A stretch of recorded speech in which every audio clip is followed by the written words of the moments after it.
Pour en savoir plus sur la 10e année, qui de mieux placé que Clément Turgeon, directeur de la programmation? Comment ça va d'abord, Clément? Ça va super bien. Là, on vient de vivre les stress d'avant-ouverture. Donc là, on va se laisser guider par tout ce qui s'en vient. Là.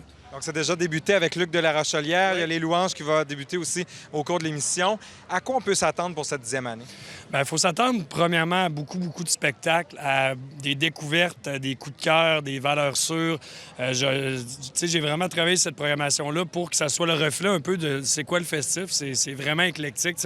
On commence avec Luc de la Rochelière, puis on passe à Qualité Motel. Tantôt, on va aller à Dead Obeez. Donc, il y a beaucoup de variétés, puis je pense que ça va plaire aux gens. On a des nouveaux sites aussi, beaucoup de nouveautés, des surprises, des spectacles surprises, plus que jamais. Il y a un groupe new-yorkais que tu souhaitais avoir depuis longtemps ici. Et là, cette année, tu l'as. Là. Oui.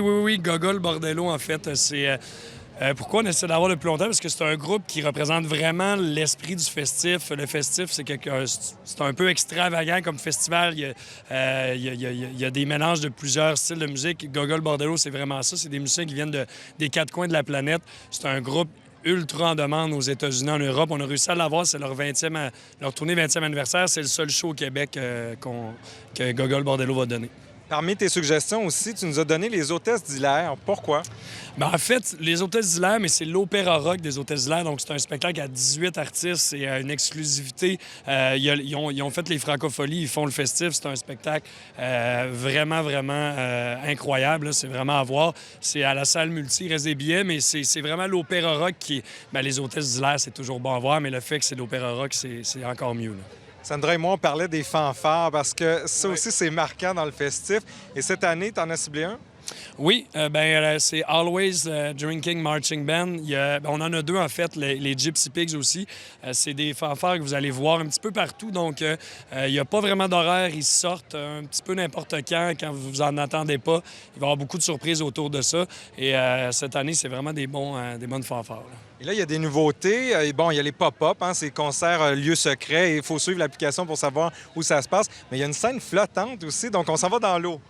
Oui, tout à fait. Sur la rivière du Gouffre directement, on essaie toujours de trouver des nouveaux lieux pour que les gens qui viennent au festif puissent vivre des nouvelles expériences. Donc, l'idée de la scène flottante, c'était ça.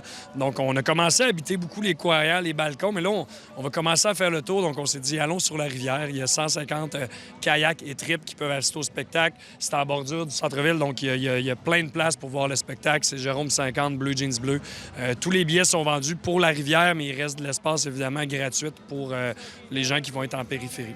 Et la scène n'était pas installée encore parce qu'il y a l'enjeu des marées aussi. Oui, tout à fait. Là, on a une équipe qui est partie à la marée haute, amener notre scène flottante à bon port. Donc, c'est un nouveau type de logistique qu'on n'a jamais eu à vivre, surveiller les marées. Mais c'est le genre de défis qui font que nous, on reste motivés, puis les festivaliers reviennent année après année. J'imagine qu'il y a un enjeu de sécurité encore plus présent. Oui, totalement. On a fait affaire avec Katabatic, qui est une entreprise de kayak. Donc, eux, ils font vraiment la gestion sur la rivière. Ils ont des accompagnateurs accrédités qui connaissent les cours d'eau. Donc là, on s'est entouré.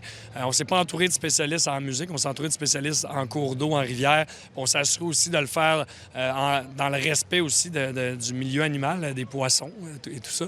Donc, c'est un travail, un concept qu'on travaille depuis à peu près le mois de novembre.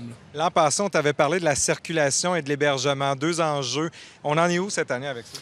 On a bonifié l'hébergement. On est rendu presque à 800 espaces de camping et de vannes temporaires pour l'événement, en plus de, bien évidemment, tout le service d'hébergement qu'il y a partout. On a des groupes citoyens, donc de plus en plus de résidents hébergent des festivaliers sur leur terrain. On a aussi, côté transport, on a plusieurs stationnements. On a des initiatives pour freiner le trafic automobile. Et dis-moi en terminant, combien d'heures tu vas dormir à peu près cette fin de semaine? Je reste sûrement à 3. Je vais mettre mon record de 60 heures sans dormir, puisqu'on est rendu avec des spectacles au lever du soleil. Très mauvaise idée de ma part, mais les festivaliers adorent ça. Moi, je finis les après-festifs à 3h30 du matin. Je me rends avec mon oreiller au lever du soleil, puis je fais le trip au complet comme un festivalier. En tout cas, chose certaine, tu as déjà plus de voix que l'an passé. On verra demain, mais on s'en reparlera demain. L'an dernier, on s'était parlé vendredi, oui, donc c'est pas fait. Mais bon festif, bon 10e. Merci beaucoup.